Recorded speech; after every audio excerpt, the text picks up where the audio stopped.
Transfiguration is one of those passages that I think scholars ponder.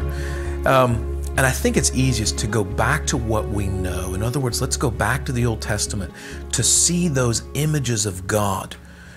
Okay, and one of the first images we see of God clearly is in Genesis chapter 15, when God is entering into this covenant that he makes with Abraham. And remember, whoever walks between the pieces of the animals is the one who is obligated, who has the onus upon them to complete the covenant law. Abraham, as we know, is off. He is in a deep sleep. God has placed him in a deep sleep. And remember in Genesis chapter 15, what walks between the pieces of the animals? It is a smoking oven and a fiery torch. Now we ask ourselves, what are these images? These images of smoke and of fire are the very same images that you see throughout the Old Testament, which are obviously God. It's these same images that Moses sees in Exodus at the burning bush. He sees a bush consuming with fire, that which is smoke and fire, and yet it's not burned.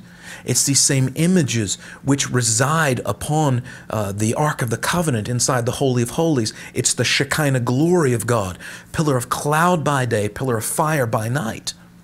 However, these images are a veiled glory of God, and we know this in Exodus 33 and 34, when Moses is interceding on behalf of the people of God, and he says to God, God, you know me, but I do not know you in the way that you know me.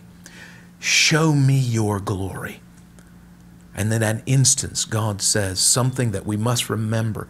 No one has seen the Father and lived. However, I will allow you to see a glimpse of my glory. And of course, he puts Moses in the cleft of the rock, covers him with his hand, and he passes by, removes his hand so that he can catch a glimpse of the glory of God. The Transfiguration is that event in the New Testament in which the glory of God has been fully revealed in Jesus Christ. It is in that moment where they see this transcendent light. And by the way, John and Peter are two of the disciples who both see this event, and they both write about it.